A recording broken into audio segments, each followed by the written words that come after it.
All right.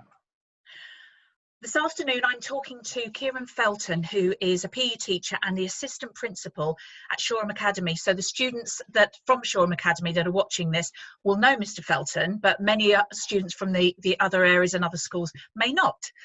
So Kieran, thank you very much for your time. It's really lovely to have you as one of our video interviewees.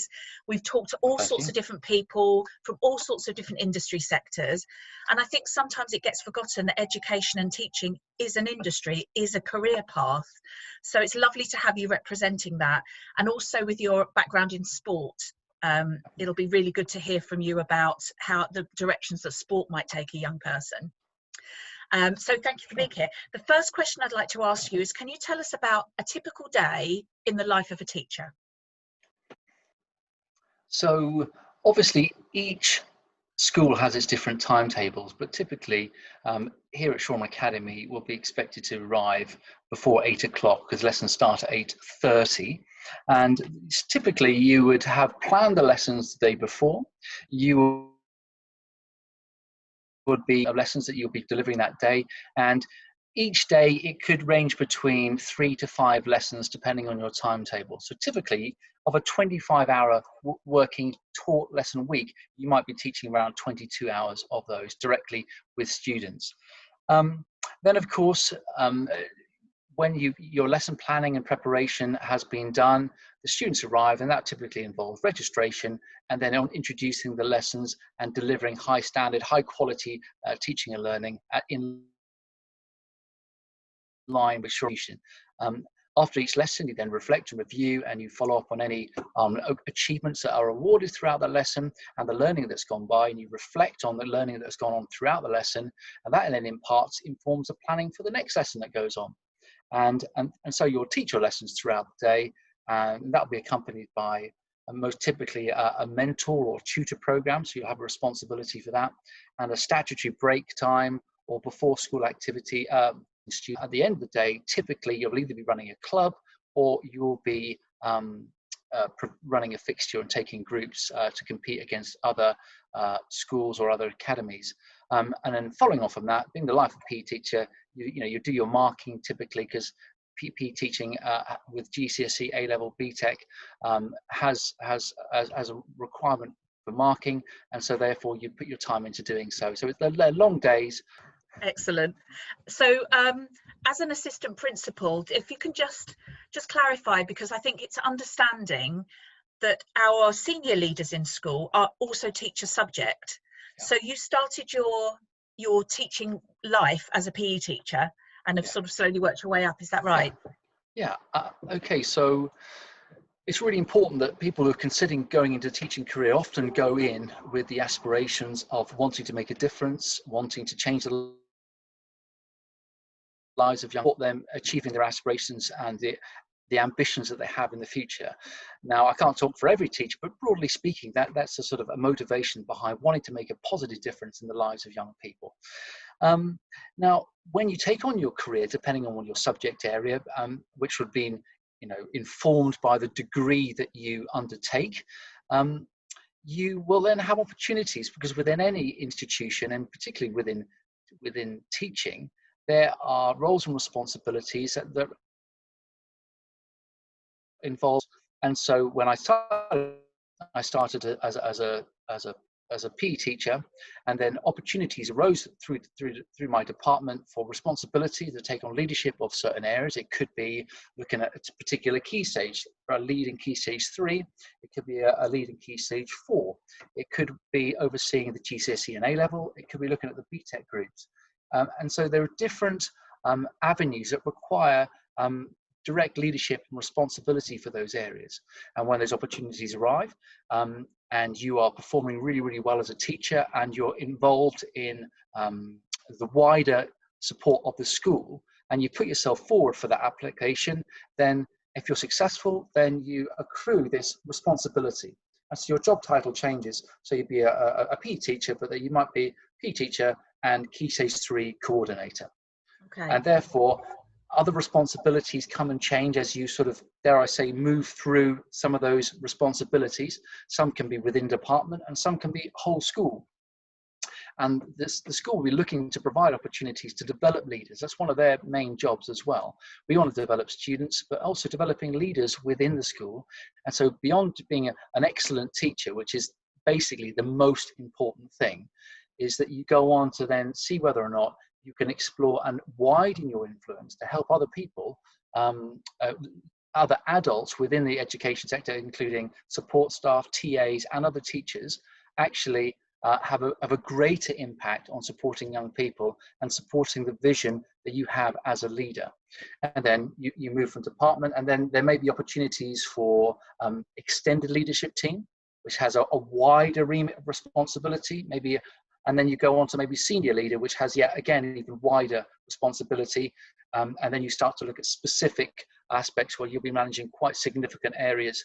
And if you have of the academy, and then if you are super sharp, super bright, excellent teacher, excellent communicator, then you can arrive to the dizzy heights of being a principal or a head teacher, which is the highest role within an academy or within a school. That go beyond that point, but let's focus on becoming a head teacher first, if that's an aspiration for you going forward. So it's not just about the teaching side. For some young people who are quite ambitious, they can really set their sights high. Yeah, I mean, education sector is a dynamic and quite fast-moving sector. So if you are looking for leadership responsibilities, the opportunities to move forward are there and will present themselves. I mean, we have young PE teachers who will arrive in post, and within 2 to 3 years, they'll be expecting to take on leadership position. That's sort of the typicality of an ambitious individual. That all schools and academies want to appoint the best teachers, and part of best teachers is that ambition to sort of grow and develop professionally. It isn't just expected. It's it's a requirement of being a teacher to actually want to improve not just your practice, but also perhaps through leadership development. And I didn't mention just beyond the curriculum, there's also the pastoral side of things. So you'll have PE teachers who oversee pastoral aspects of the academy or the school, and they look at supporting the students' welfare in addition to not just the academic learning as well. Fantastic. I think that really explains the breadth of the job, because I think often people don't realise how much there is to teaching. So that's really good to know. I'm also really interested in the sports side of it, Kieran.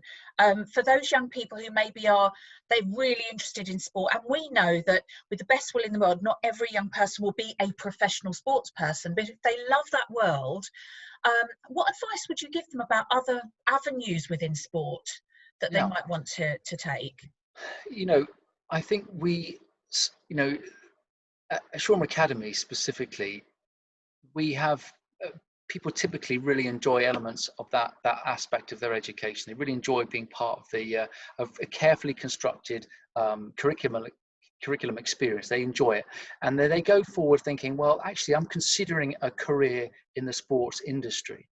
Now, it is a popular aspect for many people, particularly that I speak to, particularly around in year 10, because often I interact with people who are on the sports courses. So you would suspect that their career path is leaning towards that of a sort of sporting orientation. Now, if people are interested in going into the sports industry, I pursued a path that was through education rather than the commercial element or the professional aspect of sports delivery. Now, I can't suggest clearly about clear pathways into other aspects other than education, but what I would say when I meet with many of my friends who are interested in sport, and I also see people who are typically interested in careers in sport, they look at it in terms of students people who've gone on to university to study a sports or a sports related degree, and that can lead on to a teaching career if you want to pursue that path. It can also look into fitness development. It could be through coaching to the coaching qualifications, which doesn't always require a university degree to support that pathway. So individual fitness instructors and coaches don't always have to go to university to continue that. In fact, probably typically many don't. And then you've got the sort of sports physio element as well, which is Right. the applied aspect of supporting sports physio. Very desirable job, I know that, but that's quite a, I don't want to say saturated, but it's a very popular area. Sports physio is competitive, and I think people who have an interest in sport perhaps neglect the importance of a biological and scientific background in highly competitive degrees to get onto a sports physio, because you've got to be bright and have that interest in sport as well. You know, other areas such as, you know, I mentioned coaching. We actually offer a sports coaching pathway, particularly in football here. But if you want to be a professional coach within particular standalone academies, it could be independent academies that we're associated here, Learn, Play, Achieve. They have a series of coaches that actually work alongside them within football. I think football is more established in terms of a specific coaching pathway. And then you could also look at, if you establish working at something like a professional Premiership or Championship club, such as in our local thing, which is Brighton Hove Albion. So they have a series of professional coaches which are full-time in delivering models of support for young people. And then, of course, you've got sports journalism, for example, is another thing that people often mention. So, you know, that background in academic writing with an interest in sport. And you'll also see that going forward, there are lots of degrees out there which have a sport affiliated with an aspect of sports and business, sports and Premiership football, sports journalism. There are lots of interrelated degrees that actually pathway people through that who are interested in going to the sports industry. But, you know, some people will study particular pathways and then pick up additional courses, such as, you know, sports massage courses, for example, or therapy. But depending on the level that you ultimately want to pitch yourself at, then it could be that through certain qualifications that you'll need, if you look carefully at the requirements, it might require an underpinning of a university background in certain elements. But if you look at the typicality of a coaching or a fitness qualification, look at the requirements of that in order to be part of that industry itself. Yeah, it's very broad, isn't it? And I would say to any young person, you know, every school, whether you're at Shoreham or a different school, has a careers advisor or has someone you can go and talk to, and obviously the PE department and people like Kieran. So if you love sport, just, you know, keep yourself very open-minded. I mean, you can work as an agent for sport, as you say. You can do journalism. There's a real broad range. So yeah, thank you. That's really helpful for young people who are really interested. It really is. It's really broad. And I think when it comes back to choosing something you want to do in terms of career paths, I think that, you know, don't neglect the things that make your heart beat faster and your love of certain things. And if sport is an element of what you enjoy and what you love, then you know, you've got to, I've got friends who are very interested in sport and fitness, and it's very much part of their lifestyle. But they don't have a career in that element. I've got very good friends who have careers in the sports industry, but I have friends who are typically as the same interest level, but have chosen a different way to earn a living and to orientate their lives. But it doesn't necessarily mean that because you're not working within the sports industry, you don't have that love, that that passion and full involvement, because that work-life balance is ever more important in these times. Oh, definitely. And I think that follows on for all sorts of different things like the arts and music. You may not, if you love those things, they may not be something you do as a job, but to have that passion gives you that better work-life balance, doesn't it? That's so Absolutely. true. Yeah. Thank you, Kieran. As you know, at the Academy, we work with our 8 core skills, encouraging young people to develop their soft skills and them as a holistic person. And I asked you if you could have a look at those skills from the eyes of a teacher. Which 3 skills would you say are the most relevant for a teacher, and why? Okay, so I might answer this with a look of a leadership aspect as well. Now, although leadership is one of the part of those core skills as part of Skills Builder, I think that at the heart of every teacher, and particularly with education, is aiming high. I think that in terms of typical expectation of individual students, needs to be the most important thing, so that whenever we deliver lessons or whenever we speak to students, we're thinking about having the highest expectations of them so that they can realize their full potential, even if they don't know what it is yet. That's the aim of the game. People don't necessarily, and young people, or people of all walks of life, are maybe unaware of their potential, as particularly young people. And it's our jobs as educators to make sure that there isn't any ceiling or any level that they feel that they can't achieve. And that's really, in essence, why aiming high is really, for me, really important. And I would look to see that. I wouldn't, from every teacher that perhaps I appoint or staff that I work with, I'm looking for individuals similarly who share that passion for ensuring that young people go on and to really aim high. And if they haven't got that ambition, how can we support them in developing it? So that's the first one. Fabulous. I think that secondly, I think teamwork is, and it isn't just related to a PE background or a sports background. I remember hearing at school saying, "Oh, being a team worker is really important." But as I've gone forward in my professional life, the importance of teamwork does interlink with ability to listen and perhaps to speak. But listening and working with others is, in essence, the most important aspect of supporting young people, but also supporting any organization. I think Martin Johnson, the World Cup winning captain, made a quote, and he said, "Success always has been and always will be a team effort." And working alongside others to move on to the next point, to resolve problems. And that ultimately is part of the game. Now, going to work or going to college, going to an academy or school, or doing whatever it is that you do each day is littered with things that don't quite go in the way that perhaps you envisage them to go. And that can be looked at it two ways. You can think, well, if only this had happened in this way. But actually, the truth is that life and almost anything doesn't quite work out the way that you expect it to work out. Now, that can be a pleasant surprise, even better than you might have thought. But certainly in my role within senior leadership, there are challenges that need overcoming and supporting.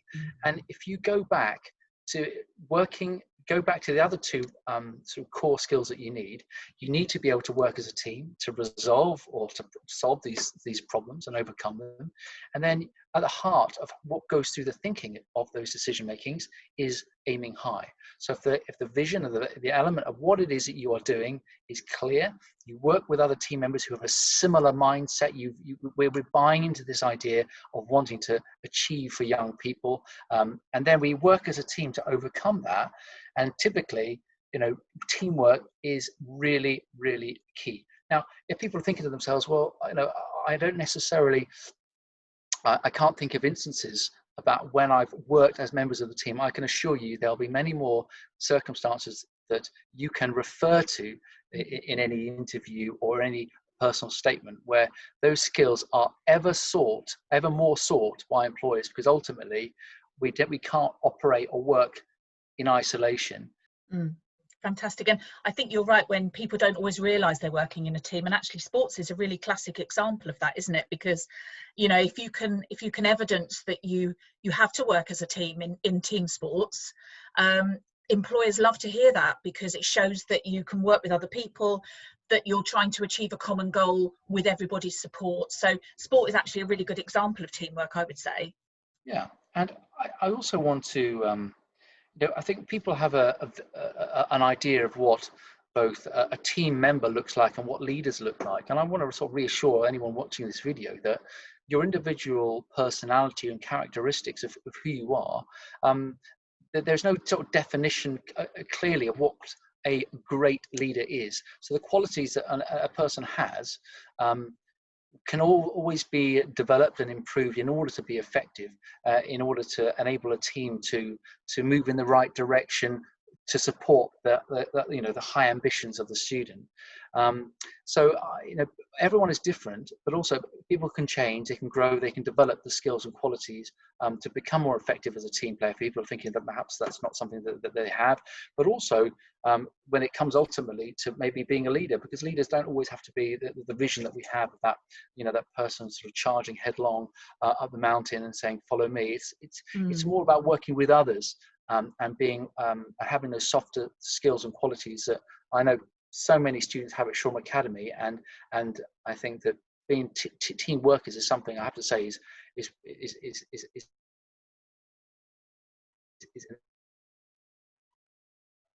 important. Fantastic. That's really good. So aiming high, teamwork and problem solving, they're really key. What I find really fascinating is you talk to, I mean, I've spoken to people from lots of different industry sectors, and they often come up with the same ones. So, it's interesting how the skills that you develop can take you in so many different directions. So that's really useful for the students to hear. Can you tell us a bit, Kieran, about what got you into teaching, and did you go to university? Was it sport that attracted you, or was it more the teaching side? What was your route? Yeah, okay, well, I do share this with students from time to time, because I can't state that when I'm growing up I had a clear roadmap or a route plan of what it is I wanted to do. And I probably almost, you could question anyone that does have a route plan, because you might want to ask who wrote that plan for you, and who's actually who's dictated what is success by the standards that you currently think. And young people typically at the GCSE level, they regard the quality of perhaps the GCSEs as a milestone marker as determining what is successful for them. Now, there's also, we have to look at the wider picture in terms of what is success. And academic studies wasn't necessarily top of my priority level when I was at school. I don't think I was, I would probably say I wasn't the hardest working student, partly because I didn't really necessarily grasp the impact that would have on my long-term future. Don't worry, I did become very hardworking, but it was a sort of a journey that I had to undergo, which is why I say to students very clearly that if we establish the right habits, the right routines to actually work hard from the beginning. I try and say it to my own children. I don't say things to other young people that I wouldn't say to my children. Establish the routines of hard work, practice, diligence, and this will then pay off in the long term, because it doesn't really matter what it is that you want to be really good at, but it's whatever it is going to require a lot of hard work, dedication and practice. So growing through, I enjoyed doing sport. Well, actually, it was when I was in year 8, I decided, having gone to a PGL holiday, which is an outdoor adventure holiday, I think destiny, people call that, isn't that Parents Get Lost? Parents Get Lost, yeah, or Peter Gordon Lawrence, I think is the official term. But this, that was my dream. Genuinely, that was my dream. I decided then and there that I wanted to become an outdoor pursuits instructor. And sort of that actually did influence aspects of how my life orientated, because when I applied to study sports science, because I love sport, I was very tempted to do an outdoor pursuits qualification alongside a sports science degree. But I went down the path of sport, but I did have to, I chose Bangor University in North Wales, because University of North Wales is like the mecca of rock climbing, hill walking, and you've got surfing, kayaking, and it's also the national centre for the outdoor, Brennan, which is the outdoor national centre. So part of my sort of, I often say to students, keep your eye on the prize. I went to the mecca, the source of where, outdoor pursuits was, whilst getting my fundamental education foundation established. So I went and did my A-levels, one of which was PE, and I also went on to study at university in North Wales, and I did my sports science degree. And at that time, I looked at the two pathways, and there was, I didn't necessarily feel as though I wanted to go straight into PE teaching at that point. It wasn't something I had really wanted to do at that time. I wanted to do a bit of traveling afterwards. I had some sort of soul searching. I wrote down a list of things I wanted to do. I wanted to go to Japan and study martial arts. There was lots of dreams that I had that I wanted to fulfill. And it wasn't until I graduated from university I had the opportunity to apply for a teaching job in Japan, which enabled me to study martial arts alongside my job. So I was paid. I was flown out to Japan, given an apartment, and I worked full time as an English teacher. And the only reason I was able to do that because I had a degree, and I wouldn't have been able to apply for that had I not. But whilst I was back in England, I was actually working as a sort of freelance outdoor pursuits instructor. So I was earning money and developing contacts and networks and working for expedition companies that I could work alongside. Before going to Japan, and throughout my degree, actually, I worked as a sports tour guide for a company. So I would take sports tours to Italy, and I was actually doing some water sports instructing in Greece, and doing some mountain biking as well. But that was all on the back of the qualifications that I'd accrued when I was in North Wales, and I'd applied for hill walking qualifications. All these little moments that you think, well, how does this all connect?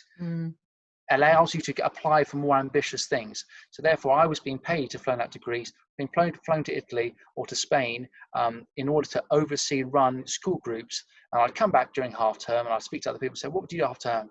I went back and did this. And I literally just got off the plane, having been paid, not huge amounts, but having a wonderful experience trying to interact and support groups across the continent.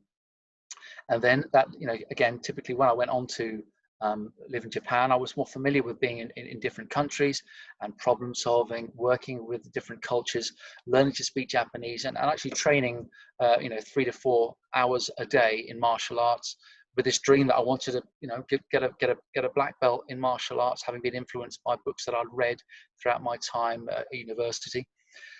Actually, whilst I was there, I went and saw the Judo World Championships, and I happened to meet. They had a strong affiliation with the University of Bath. University of Bath was a sort of centre of excellence for judo at the time of the British national team. And I spoke to one of the organisers and said, "Look, I'd be interested in finding out a bit more about training in judo when I return." And I also found out that they offered a PGC, which is the postgraduate certificate in education, which is a teaching qualification. I applied for that whilst in Japan, and I was in Japan for 3 years. So the tail end of it was preparing for my entry back into Bath, and I went to Bath University. It's quite a select course, and difficult to get onto, and it was run at the University of Bath sports centre. If you ever go there, absolutely amazing place. I was really privileged to live in that wonderful city of Bath for a year. I got my teaching qualification, and then I moved back down south, where I got a job working as a PE teacher. And when I was there, I undertook a master's degree in education, because I wanted to develop professionally and understand more about the education sector. And then again, I didn't necessarily think as a career path where my master's degree would be. But then when I came to applying for senior positions, there's a little line there, someone that says having completed certain CPD at master's level. And fortunately, I now have a master's degree in education, which enabled me to make that application. So, I guess what's coming through all these is taking opportunities that come your way. Yes. Watching videos like this and trying to learn from others was at the core of my whole being. So I wanted to take the opportunities that were presented to me. And you don't quite know at the time whether this is going to lead anywhere. And it doesn't really matter, because you're just going to enjoy doing what comes your way. But actually, the more you do and the more opportunities you take, then actually that can lead to quite substantial things to actually basically already change the direction of one's life. And when I went and became more established in martial arts, I was invited to New Zealand, to New York, and I was teaching martial arts in Australia, across the whole world, because of the contacts that I made in Japan. So, one thing leads often to the other. And then, when I returned to England, and now I'm a teacher at on the south coast, which is where my family actually were originally from. So I'm very proud to be connected with Shoreham by Sea. Oh, that's lovely. So you've come back to your roots. Absolutely, yeah. Wonderful. And I think absolutely one thing that's come out from everyone I've spoken to, whatever job they do, Kieran, is when you're presented with an opportunity, take it. You never know where it's going to lead. And when you look back, when you're a little bit older and you look back on your career, you can see the evolution. You don't necessarily see it at the time. So that's really valuable to hear from you. And what a fascinating career you've had, and all over the world, and it's wonderful. Yeah, I mean, look, I think my background is reasonably unusual in a way, because my dad worked across my dad worked for governments within the developing world, and so our Okay. holidays were made up of, you know, going to to Brazil and working on employment projects in northern Pakistan. And when we were there, and in India, Sri Lanka, Indonesia, would travel around to these places where my dad had these projects in Nepal, for example. And he had a connection there because of what he did. And as a result, I've been to lots of different countries, which did influence the path of my life.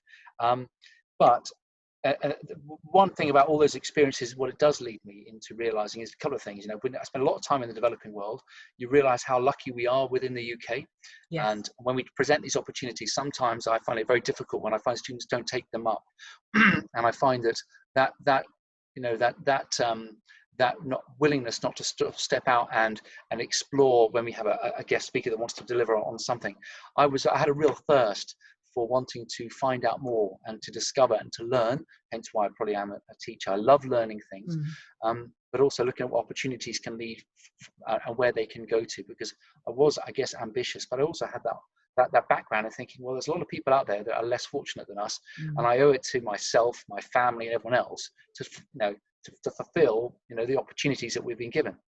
And as you say, look, you know what, as I grow older, I don't want to sound like I'm a sort of, you know, telling all stories, but you do look back, even in the short term, and realize the accumulation of one's experience happens or has happened prior to this point. And if anyone, you go on to have children and family, you look back and you reflect on things you've done, and you realize that all those opportunities is the accumulation of what life is. So when you get these chances, you've got to take them. And then, absolutely, as I say, whilst maintaining an idea of hard work and doing something that builds onto something else, whether it's a degree, whether it's an apprenticeship, whether it's a qualification, you never lose that thread, because that tethers you to the path of a higher, potentially higher profession in the future. That's really valuable advice. And actually that leads on to my last question. So you, of all people, know very, very well that we've got our year 13 students who are, there's nothing else they can do to influence their A-level results now. Some of them are still, for all sorts of different reasons, locked down or semi-locked down. And some will be going to university, some won't be going to university. What advice can you give them that they can be doing, even if they're stuck at home for the next couple of months, that will help develop them, that will help give them the best chance? What nugget of advice can you offer? Yeah.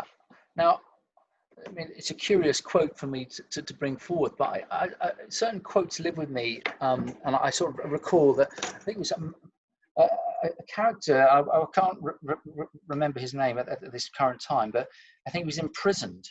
And in prison, he said, well, what are you going to do? He said, well, you can either let time use you, or you can use time.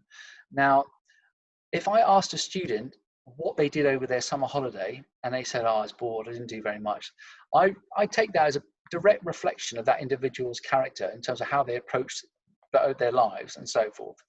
But so if year 13 student are finding themselves not doing something productive, and it could well be, you know, if you're applying for a university course, all the pre-reading materials will probably be presented. We do share a lot of materials that are available online. A lot of journals have enabled students to be able to access them for free. So reading around the subject area, contacting the subject admissions team for the courses they're looking to apply for, and reaching out to find out what it is you can do to get that, you know, to be ahead of the curve, so that you land within that particular course at an advantage.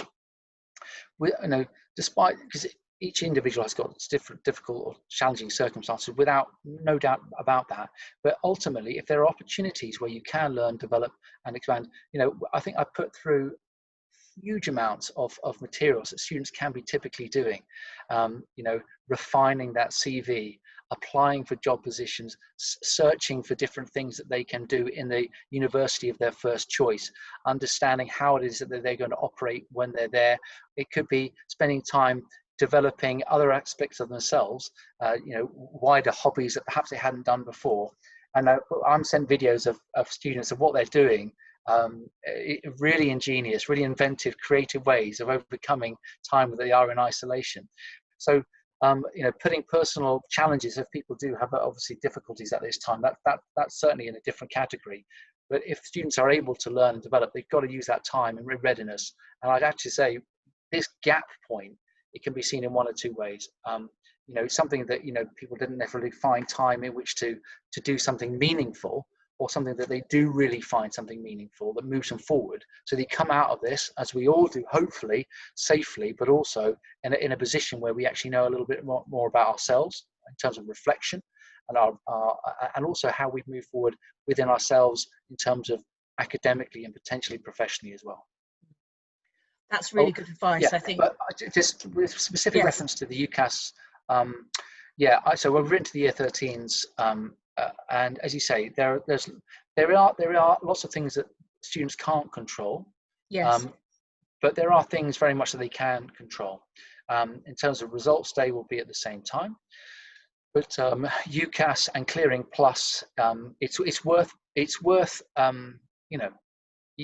you hope for the best and prepare for the worst. Another important mantra. You can't go in blinkered into the results day in the process that we've all undergone to receive the results, because the impact of those results are high stakes. I mean, what that leads to is significant, but there's still lots that students can control. I want to encourage students to realize that their destiny is still very much in their hands, and typically two things are going to happen. You're going to get the results that it requires in order to get into university.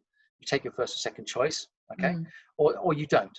Now, the decision maker, lay it out quite clearly that you've got a decision making. You say, well, if we don't get them, the university might well take them anyway. They might have changed their eligibility criteria, might have adjusted it. We don't know that yet. No. It could be that through Clearing Plus, we look at trying to provide students, and I think in a way, I'm writing to them say that university sort of results day could be an interview day. So they need to come ready to be able to perform on the telephone. They're phone fully charged, battery packed, ready to go. All the admissions team's numbers fully poised and ready, so that depending on the outcome, typically brought into two main areas, that we can respond and we can go from that point. Whether students are considering a deferment or whether they're considering applying to different universities, again, we will support each and individual whatever it is their requirement.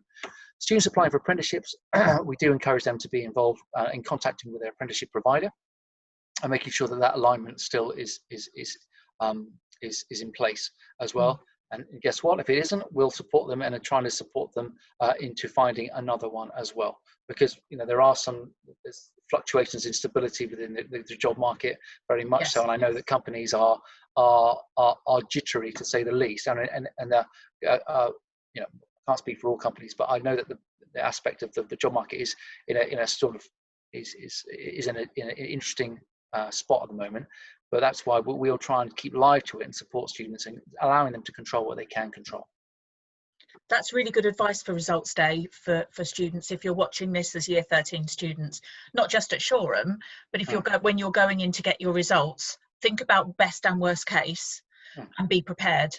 And you're right, with apprenticeships, there are some young people who thought they were going to start an apprenticeship in September. They were all set, and that particular industry sector has taken more of a knock than expected in this situation, and may not be able to honour that apprenticeship at the moment. But that doesn't mean there aren't other opportunities around, and every school, and Shoreham Academy has an excellent careers advisor. Every school will have somebody that you can talk to. Just because you're in year 13 and you are leaving soon doesn't mean that the college or your academy isn't there for you. It's really important, isn't it? I agree, and I think I think I've got the letter somewhere up here on my computer, but I think I've said something like, although the times are uncertain and it might take a bit longer to get to where they need to get to, but we will support you. Universities are there to guide and support. The college, the sixth form here are here to support you. It might take a bit longer, yes, but we will get there. Yeah. That's a really good way to end. That's a really positive. We will get there, and it will be okay. So thank you very much, Kieran. And I know you've got a lot to work on getting the students back into the academy. So it's going to be interesting times. Thank you. I can't wait to see them. It's a bit strange not seeing them as much as we would like to face to face. Absolutely.